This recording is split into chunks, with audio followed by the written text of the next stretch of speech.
You want to support Roland Martin Unfiltered? Be sure to join our Bring the Funk fan club. Every dollar that you give to us supports our daily digital show. The one daily digital show out here that keeps it black and keep it real as Roland Martin Unfiltered. Support the Roland Martin Unfiltered daily digital show by going to RolandMartinUnfiltered.com.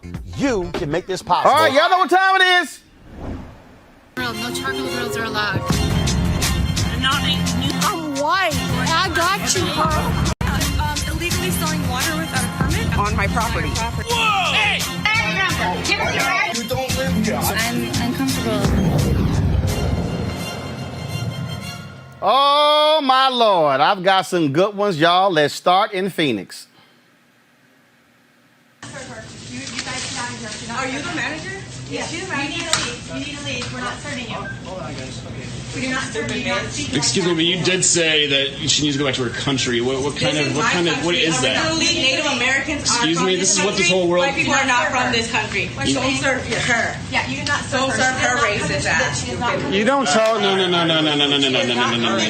Continue serving. Black Continue lives matter, serving. bitch. You need to leave. You're not a part of this. You need to leave. You're not a part of this. You're No. racist. No, you do not You come in just here told- and use the F word and swear and call me a B-I-T-C-H. I've never even said I that said she word. is, and I've you're not never a part even of said it. that word. So You're you making get out of stuff here. up now. I know. I said she is, and that's why she's leaving. So you will leave too. No. This is going all over the internet. You don't know who I am. You told her to go back to her country where she's from. That's assault. You Yeah. guys know that, right? Yeah. Where were you born? Where were you born, bitch? I was born in America, bitch. Where are your ancestors from? They're not from this country. You're going back to Mexico. Bitch, you better go back to where you're from. You just walked into her. Excuse me. Hey, bitch, you just touched me. Oh my God. Yeah, you deserved it. Oh my God. In my opinion. Yeah, you pushed her and she smacked you. That was self-defense on her part. Oh, she grabbed me. Nope. Come on, bail out.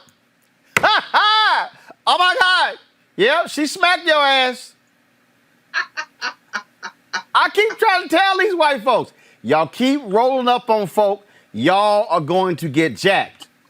Keep trying to tell y'all that. All right, folks, back to our Roland Martin Unfiltered video in just one moment.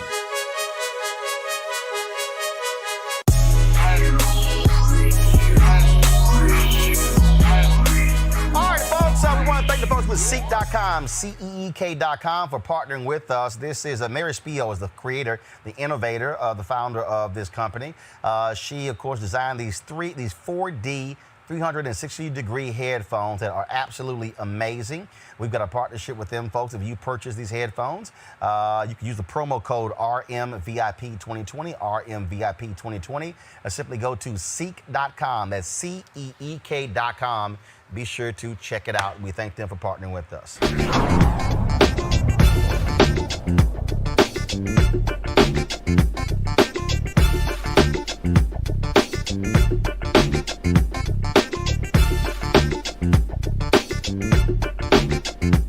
You want to support Roland Martin Unfiltered? Be sure to join our Bring the Funk fan club. Every dollar that you give to us supports our daily digital show. There's only one daily digital show out here that keeps it black and keep it real as Roland Martin Unfiltered. Support the Roland Martin Unfiltered daily digital show by going to RolandMartinUnfiltered.com. You can make this possible. I want to go to this story here, and that is Byron Allen has settled his lawsuit with Comcast. You might remember that case went all the way to the Supreme Court. The Supreme Court ruled 9-0 against Byron Allen, sending it back to the lower court.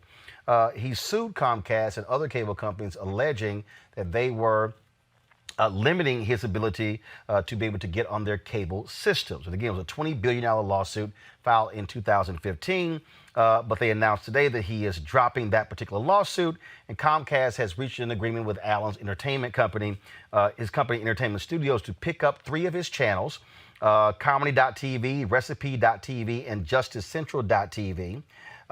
This from the LA Times, from Variety. The PAC also amends the term of Comcast's existing deal to carry the Weather Channel, which Allen's company acquired in 2018. It also covers the retransmission consent rights to 14 local TV stations that Allen Media Group has acquired in the past few months. Quote, "We are excited to begin a new phase of partnership with Comcast and Xfinity, including the distribution of our cable channels for the first time on Xfinity platforms," said Allen. Greg Carr, I want to go to you first. A lot of people were talking about this, championing Byron Allen's cause. He came on this show. He went on the Breakfast Club. He was saying, break up Comcast. He was partnering with, had CBC, Congressman Bobby Rush and others were writing letters echoing those same comments. And now, and first of all, we did reach out to Byron Allen. He is not offering any further comment other than the statement here. I did personally reach out and talk to him today. Greg, your thoughts? Big fella, Big Byron. Here's what you do now, big boy.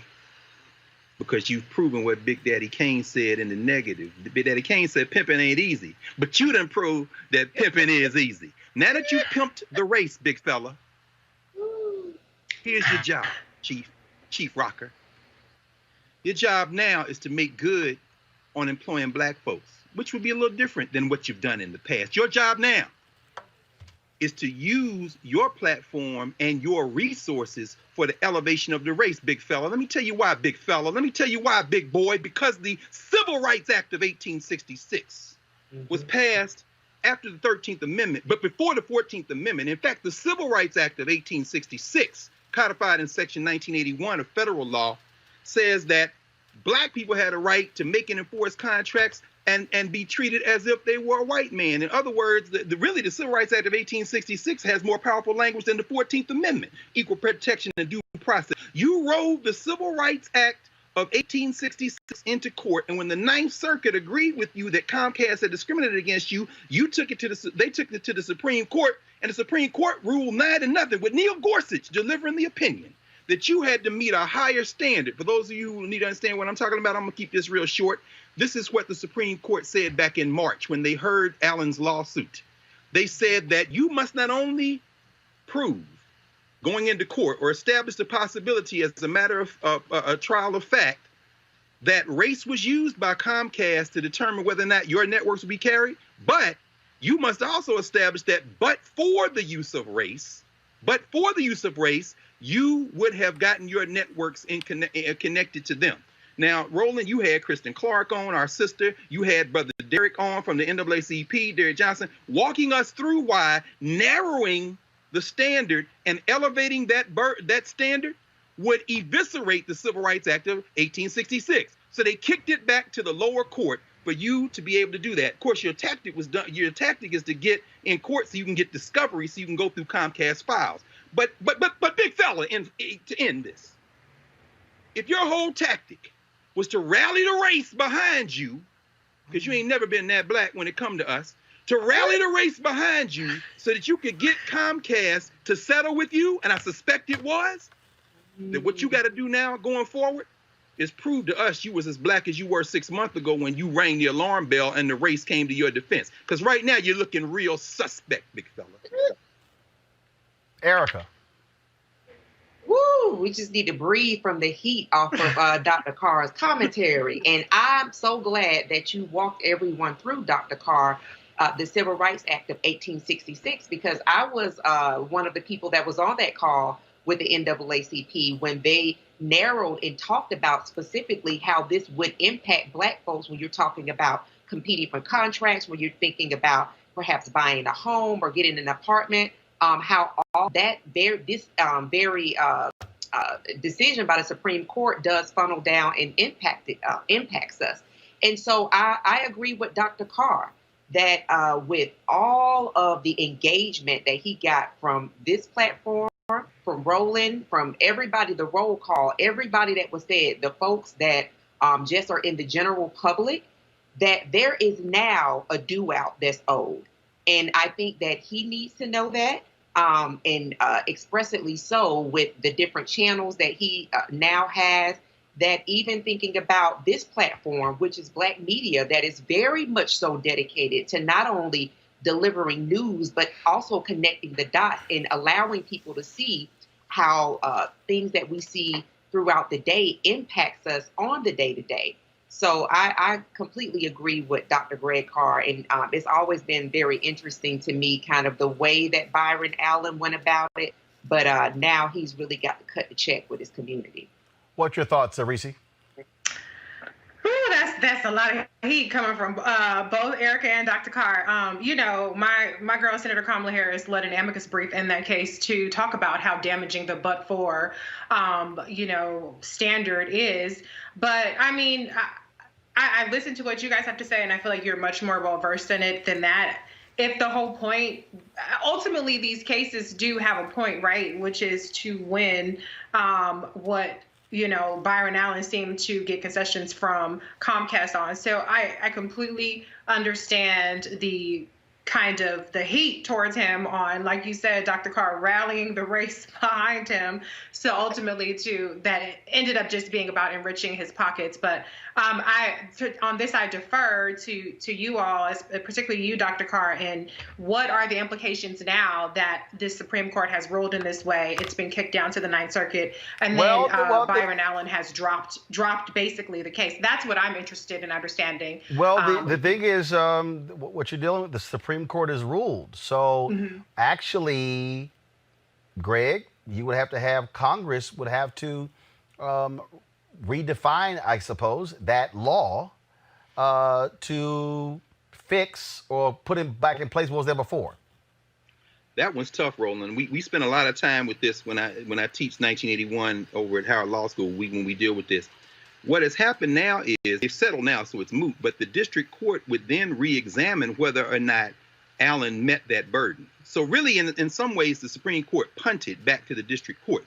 So to pick up on what Reese just laid out, the district court would then go back through and determine whether or not Allen did meet the but-for standard. Now, let's say that they said that he did, or let's say that they said that he didn't. It would then go back to the Court of Appeals, and the Ninth Circuit would get another bite at the apple. So ultimately, it was going to head back to the Court of Appeals. I mean, to the Court of Appeals and to the Supreme Court again. So, but the threat, as Kristen walked us through, as Derek walked us through when you talked about it when they made the decision, the threat is that once, as we heard Erica say, you create that but-for standard, that's almost an impossible standard to reach, and you've left it now in the hands of judges. Again, why do elections matter? They're still replacing district court judges, y'all. So a judge will now determine, and there's no way for Congress to strengthen that law. Understand, the Civil Rights Act of 1866 says that blacks have the rights to make and enforce contracts and other rights, positive rights, and to be treated as if a white man. But between the Civil Rights Act of 1866 and today, courts have interpreted that to apply even to white people, therefore neutralizing the idea that whiteness becomes a standard that applies to black people and reinforcing the power of whiteness over and beyond what the statute literally says, what it says on its face. So when I'm saying all that is to say that, Brother Byron, I seem to remember a little comedy show where you were the token black called Real People. If we being real, and real, as you say, Roland, recognize real, you took a gamble that you could use the Civil Rights Act of 1866 to get more money. And in the process, you endangered us. And by settling, you have at least pulled back out before the courts get another bite at this apple. And y'all better line up and register to vote, because if you don't vote and the wrong person gets in and they put a few more judges on, you don't want to see the Civil Rights Act of 1866 come into court, because we can all predict what's going to happen the next time it shows up. I recall when we had Byron Allen on the show, this was back in December, John Hope Bryant, founder of Operation Hope, had released a video where he said, look, this is a dispute between a private company and Comcast. Byron Allen said on the show that John Hope Bryant's analysis was wrong. After today's news, John Hope Bryant dropped this video. But a very, very insightful, thoughtful, and well-connected person in Black America who let me know that, as I have been saying, Byron Allen settled. I did this video a year ago, 8 months ago, 6 months ago, something. And I mean, people were, hey, Lamont, hey, Rakita, people were just, oh, John, you don't know what you're talking about. And this is about civil rights and social justice. And this has to go to the Supreme Court. Byron knows what he's doing. And, this is about all of us. And this is about, and I kept saying, look, all of us are not shareholders of Byron Allen's company. All of us are not going to get any money if Byron settles, which he will. This is not about all of us. This is about his wallet, which, by the way, is fine. I want the brother to be successful. I mean, I haven't seen Byron Allen in the Black community before this last year. I only time I see my brother Byron is when I'm at a resort when I go to once or twice a year, which, by the way, fantastic, all good. But he shows up and he's all over the Black community. He's writing checks to nonprofits and organizations. Let's see if that continues. By the way, part of what I want to say here is I want to see this largesse that has just been deal cut shared with all the folks who backed him. And if he does that, I'm more than happy. But I doubt he's going to do what I'm going to suggest. So look, what I said is you have 4 kinds of people: hunters, gatherers, skinner-gatherers, and cooks. And then you've got spectators. I'll repeat that. I detail this in my new book coming out in October, Up From Nothing. You can pre-order it now. Hunter, and no, this is not about you buying my book. I care less whether you buy the book or not. I'll give you the book. Hunters, I'm a hunter, all right? Skinner-gatherers, all right? That's sort of the analysts, reviewers, underwriters, accountants in a company, right? And cooks, and that's folks who prepare the product in a company. In a home, of course, the cook is, the person who takes the house and turns it into a home. So everybody has a role. My concern was Black America in this situation was just the spectator. We're on social media. We're protesting. We're blogging. We're writing stories. We're going on the media. We won. What did we win? Let me explain this. Explain it. This is a basic business disagreement. Comcast had put other blacks on their network. As I said before, they just chose not to put his program on their network for whatever reasons they had. He said it was discrimination. Okay, prove it. That's a racial discrimination suit between you and Comcast. Go fight it, and if you win, I'm sure there's people who like in every company, who are backwards at Comcast, like there are companies, people who are backwards. I'm sure there's somebody backwards working at Operation Hope. I don't know about. If I know about them, they're gone. So you do business with people. Of course, there are backwards people everywhere. So if he can prove it, he should have filed a racial discrimination lawsuit. Takes this thing all the way to the Supreme Court, where all black folks can do is lose. Once you lose at the Supreme Court, there's a new precedent set, and the bar gets heightened for true civil rights lawsuits. This is a civil rights case, and this is not. You can see all of John's videos, about a 12-minute video on his Facebook page. And so he certainly shared his thoughts there, saying, I told you so. Reese, Erica, I know Greg had to go. So just final comments on this topic. Go ahead. Well, I mean, he raised the stakes and he basically screwed over Black America from what you all have just presented. So shame on him. That's my final comment. Yeah, I think that this is very insightful. And then it also really kind of goes back to some of the commentary that we saw on social media just recently with when the Justice Policing Reform Act was rolled out, and people were more enthralled with the kente cloth than they were with the actual policy. So I think that this is really kind of another way to point us in the direction to really kind of keep our eyes on the prize and to actually be more of a student as it relates to what the issue is, and not just really the shiny ball. All right, folks. So we'll see what happens next.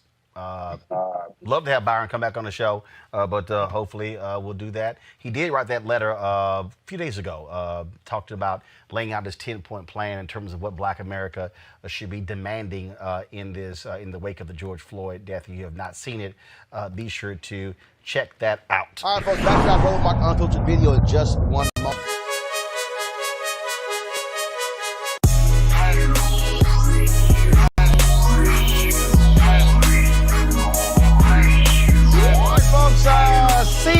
Of course, you know, Black-owned company. Mary Spiel owns it. They have these wonderful headphones, 360-degree 4D headphones that are fantastic, unbelievable sound. We have a partnership with them, folks, where if you get these headsets, you can actually use your promo code to get a discount.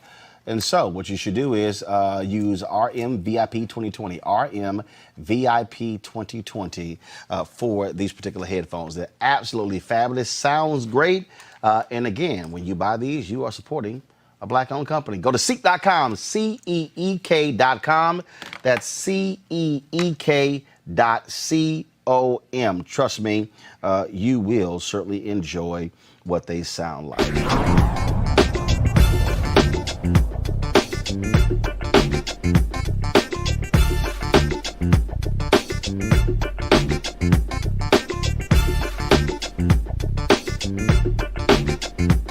You want to support Roland Martin Unfiltered? Be sure to join our Bring the Funk fan club. Every dollar that you give to us supports our daily digital show. There's only one daily digital show out here that keeps it black and keep it real as Roland Martin Unfiltered. Support the Roland Martin Unfiltered daily digital show by going to RolandMartinUnfiltered.com.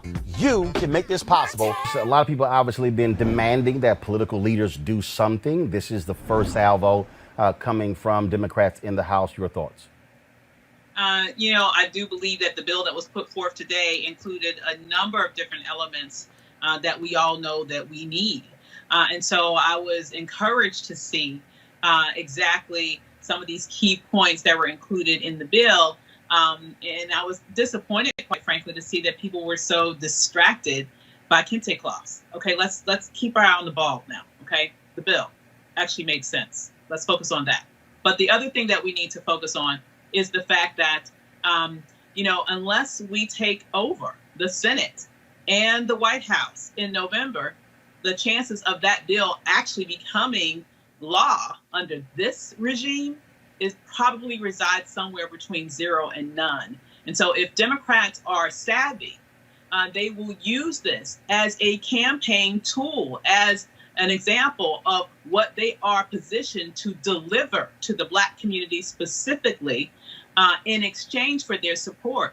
I think people are right in saying that we should expect deliverables for our vote. And this is a prime example of a deliverable that the Democrats need to be very clear that they can deliver come January, if they're able to take over both houses of Congress and the presidency in November.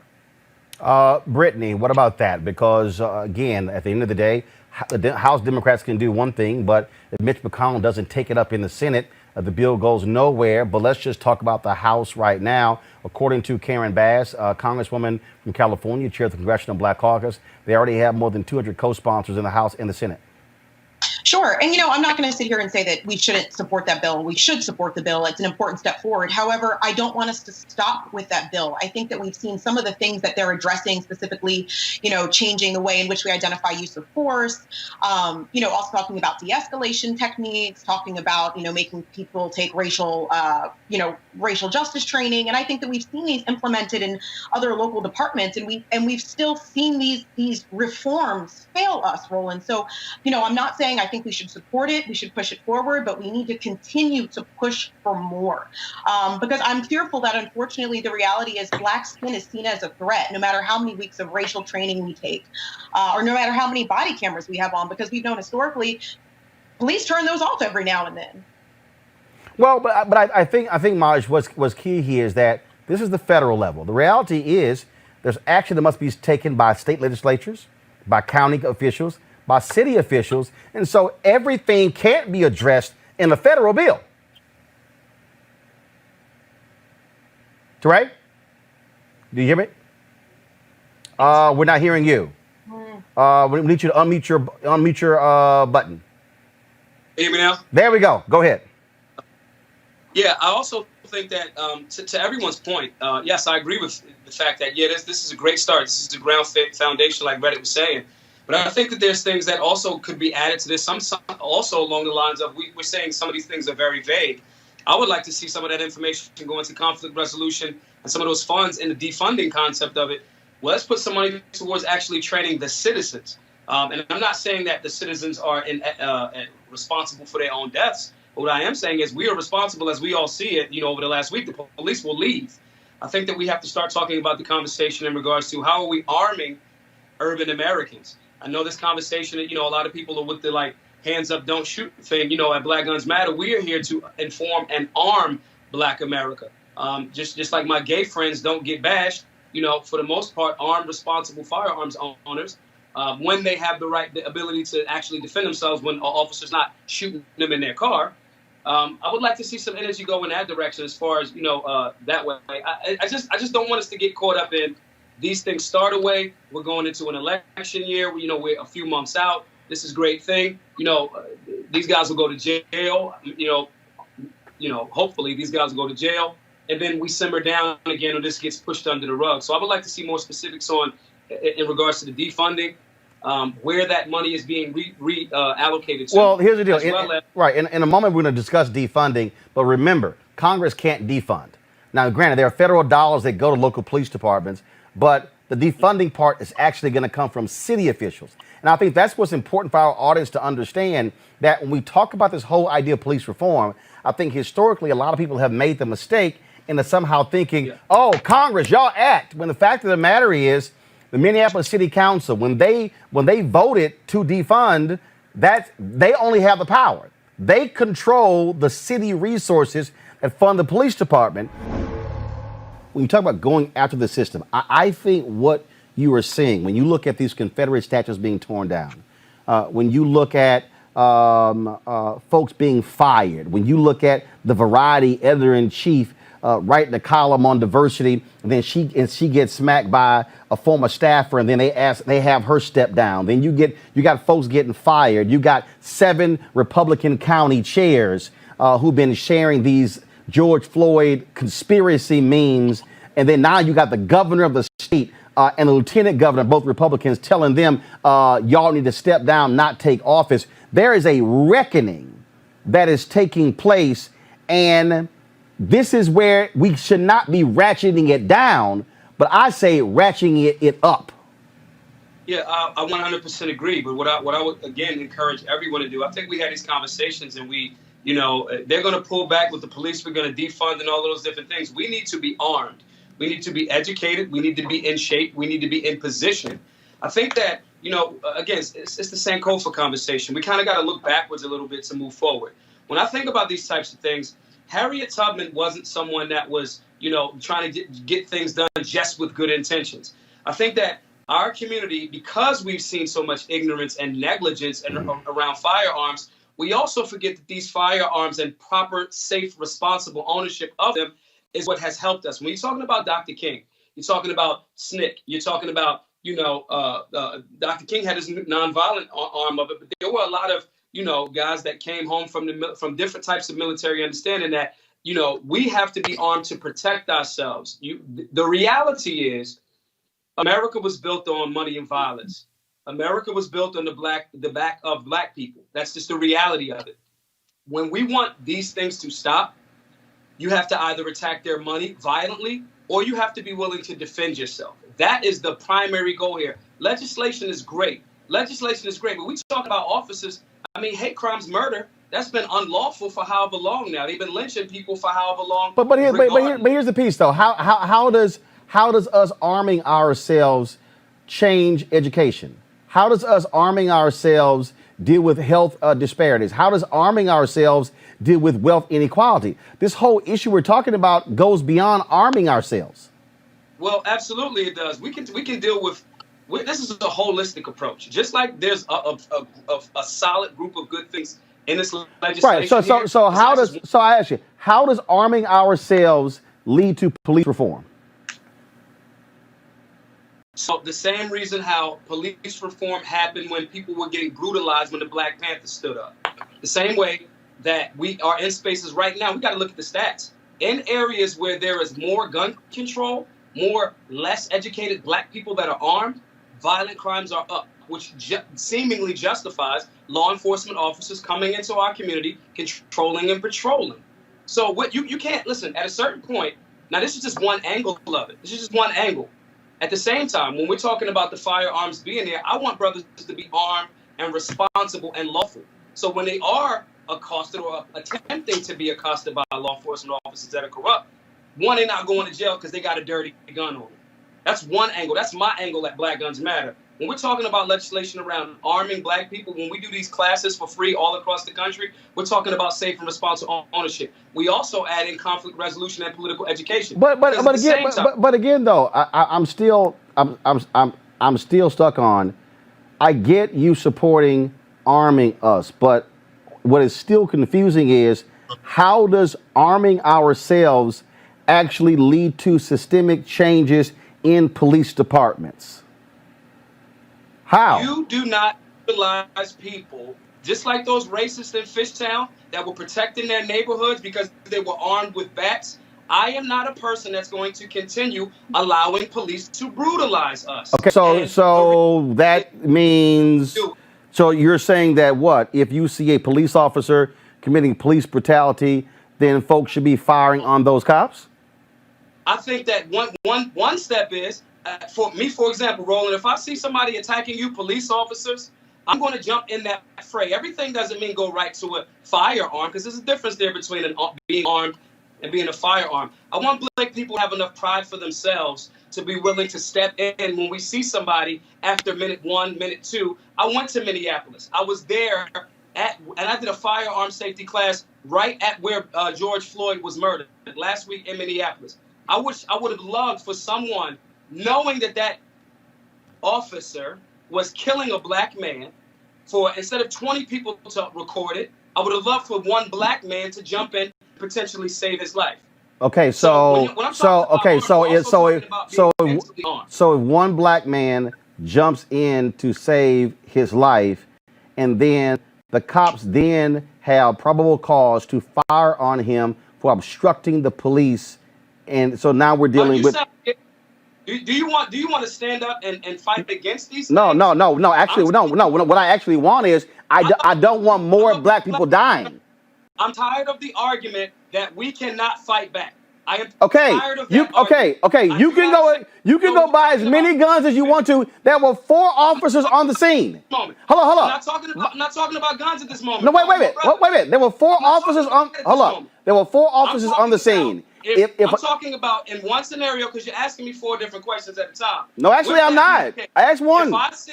If I see you, my brother, if I see any police officers or any of these beautiful people in this panel right here, if I see officers, we as Black people have the right. It doesn't have to necessarily be a firearm. We have the right to. I'll gladly catch that case to save any of these sisters' life or your life, my brother. Actually, I think Black we don't have. Actually, do that on the scene as well. Actually, based upon the law, is a part of it. Actually, based upon the law, we don't. Is a part of it. Education reform is a part of it. Civics is a part of it. Being responsible is a part of it. But you actually, our lives don't matter. You don't have the right, because the law is in their hands. If you obstruct, that's not true. The Supreme Court precedent said that if you see officers initiating an unlawful arrest, you are well within your rights to stop that officer up into death. And we got proof for that. Tupac shot 2 off-duty police officers. But wait a minute. Did he go to jail and he saved his life? But wait a minute. When you talk about determining what is an unlawful act, it's no different than when the officer told Sandra Bland, get out of the car. The moment, and see, first of all, you're talking about the moment he gave her that directive, according to Texas law, it did not matter if she thought why he stopped her was not proper. The moment he gives a directive, Texas law says you are to obey the directive. It doesn't matter if you think it's unlawful. That's why he did it. Let me tell you something, Roland. Let me share something with you. You're talking about law, and I'm talking about saving black people's lives. Okay, what I'm talking about, no, hold up. You can't say you have the right if you're not talking about law. I'm the goalpost a little bit in this Okay, conversation. actually, I'm not. What I'm trying to explain to you is, this is my brother. No, hold up, bro, follow me here. I'm born and raised in Texas. I saw the entire video. The moment that state trooper told Sandra Bland to get out of the car, she was compelled to follow his directive. She said, why? She did nothing wrong. It did not matter if she did nothing wrong. At that very moment, she was actually, the moment she said no, she was actually breaking the law. That's actually law. You know who else said no? You know what other women said no? Harriet Tubman, Rosa Parks, Ida B. Wells. This notion, slavery was Bro, hold up. Okay, hold on. Stop. Hold on 1 second. I'm gonna pick this back up. Hold on. No. Hold on. Okay. You can't say. Hold on 1 second. 1 second. 1 second. 1 second. You can't say on one hand. Now, follow me here. You can't say on one hand we have the right to do something if the law says you don't. Because we're talking about again, will we achieve form? You're making the point about why we must arm ourselves. I'm gonna bring Avis and Brittany into this.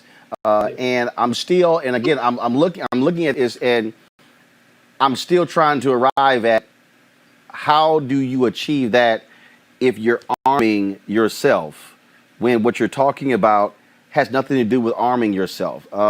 Brittany, what are your thoughts on all this? Oh, well, okay. So in terms of arming, let me say this. I don't think, we discuss the history of the Black community using firearms and using arms to protect ourselves. I specifically think of the messaging around Martin Luther King and how folks are like, oh, he was nonviolent in his efforts, but a lot of folks don't realize that he was also supported by the Deacons of Defense. So I will give that to the folks who are pro-firearm. At the same time, I think that we run the risk with firearms, and again, this is not my specialty, but I think we do run the risk with firearms of if we're a person of color, we're using that firearm against the police state. I think that it in their mind, it will justify the means of violence that they will use against us, if that makes sense. So, I think it's a complex and nuanced issue, and there's just a million different directions that we can go. But it's a tough one. And again, firearms is not our only solution to this issue. We know that there's several changes that need to take place, and we have to be careful with firearms. Well, again, the point I'm making is, I get the argument arming yourself. Charles Cobb wrote a book called "This Nonviolent Stuff Will Get You Killed." I got that. Understand it. I understand all of that. But what I'm still trying to ascertain is, what does arming yourself have to do with police reform, Avis? Well, first thing I want to say is I want to thank the brother for saying that he would catch a case for me. I appreciate that. Okay, I appreciate that.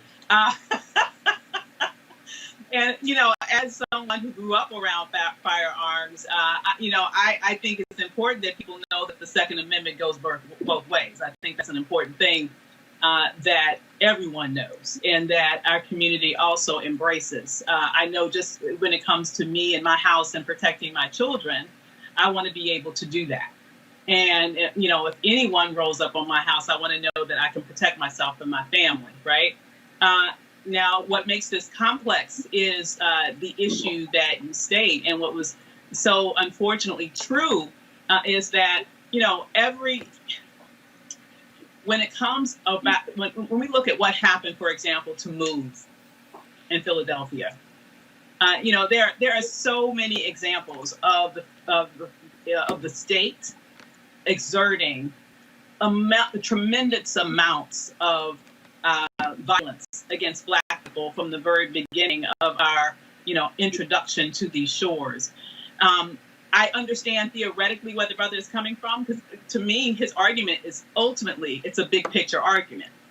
To me, his big picture argument is, hey, if people understand that there is a price to pay, perhaps behavior will change. I believe that's his big picture argument. But I also know that in the short term and maybe and the long term, that Black people are being killed in every situation. And I think that in an attempt to defend ourselves as we have a right to do. I agree with that. Here's the deal. I mean, but it's the second. When it comes to law enforcement, that they will use anytime, I mean, honestly, they will go over and above the call of duty. Of course. In order to meet any sort of even perceived threat. It doesn't even have to be a real threat. Any perceived threat with overwhelming force. Here's the deal, okay? Second Amendment is the Second Amendment. Applies to everybody. Philando Castile had a license. Still got shot and killed. Yeah. I'm still trying to, so again, making the argument about black folks arming themselves is a separate argument. I'm still trying to ascertain, how do you do that to achieve police reform?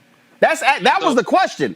So it's a different discussion if we say, hey, let's encourage black people to get armed. Okay, got it. You can go buy a gun. It's the Second Amendment.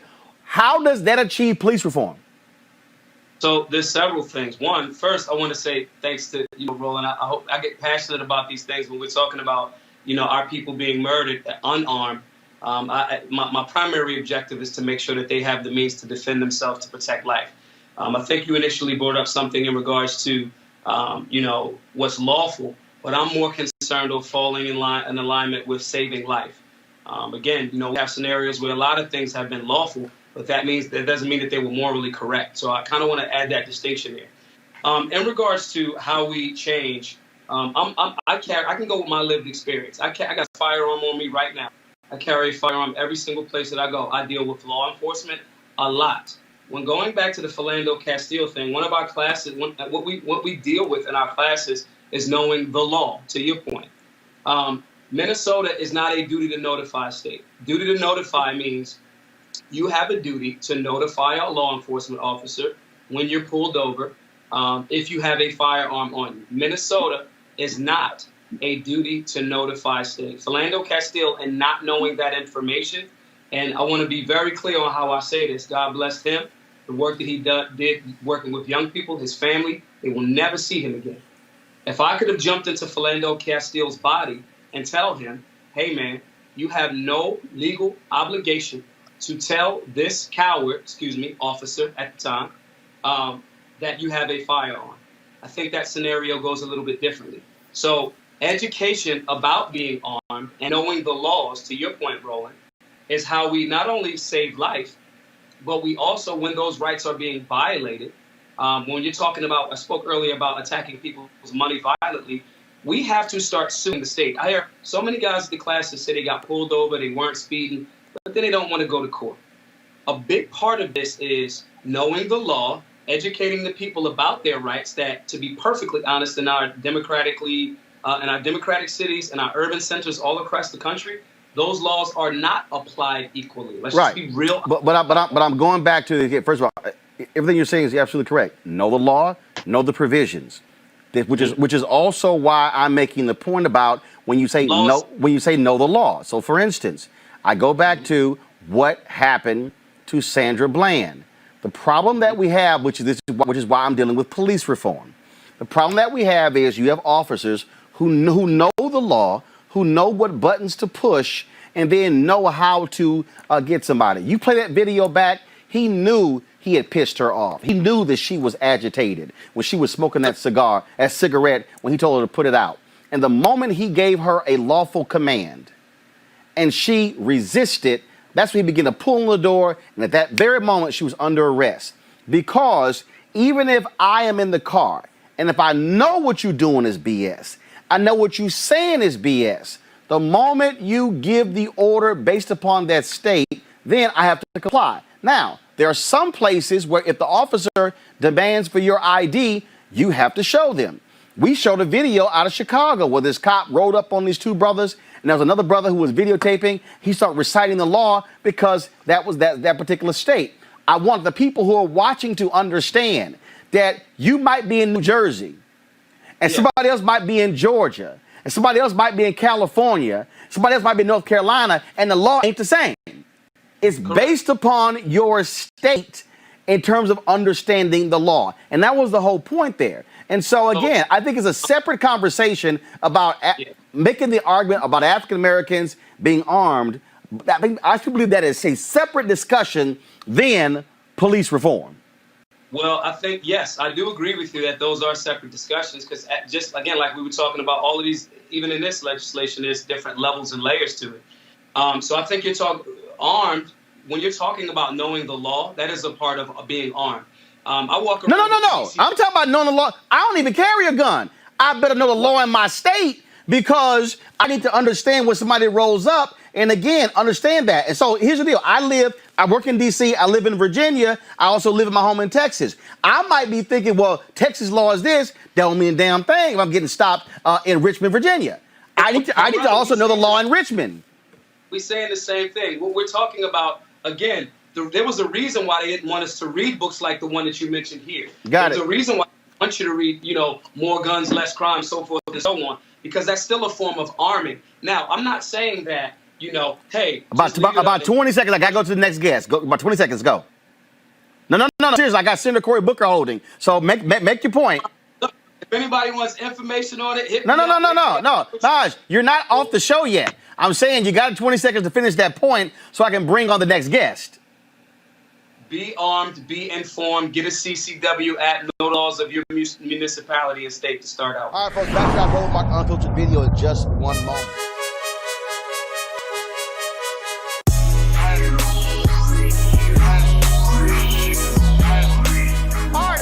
We want to thank the folks with Seek.com, CEEK.com, for partnering with us. This is Mary Spio is the creator, the innovator, the founder of this company.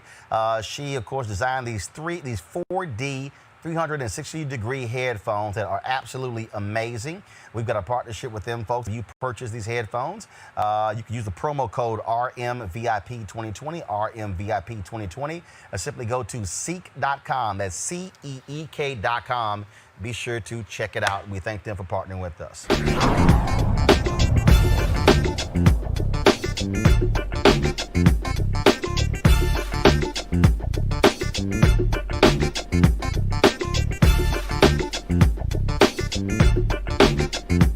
You want to support Roland Martin Unfiltered? Be sure to join our Bring the Funk fan club. Every dollar that you give to us supports our daily digital show. There's only one daily digital show out here that keeps it black and keep it real as Roland Martin Unfiltered. Support the Roland Martin Unfiltered daily digital show by going to RolandMartinUnfiltered.com. You can make this possible. But actress Aunjanue Ellis sent me this video today, sharing her thoughts with regards to the discussion in Mississippi about removing the Confederate emblem from their flag. Check out what she had to say. Hello, my name is Aunjanue Ellis, and this afternoon I would like to speak to Mrs. Ellie Reeves, the wife of Tate Reeves, the governor of the state of Mississippi. Mississippi was at your door yesterday, Mrs. Reeves. I don't know if you were there, but I know you heard it. You would have to have an Arctic heart not to have been moved by it. I am a citizen of Mississippi. I've lived there since I was 3. It is my blessed home. It is my only home. All around you in Birmingham, in Southeast Louisiana, New Orleans, and in Richmond, Virginia, white citizens, white American citizens like you are uprooting the stone, plaster, copper, brass, pewter, gold, silver, resin, bone of a legacy that has precipitated the national crisis we are in. Outside of your home, the governor's mansion, flies the Confederate flag. That legacy is in every thread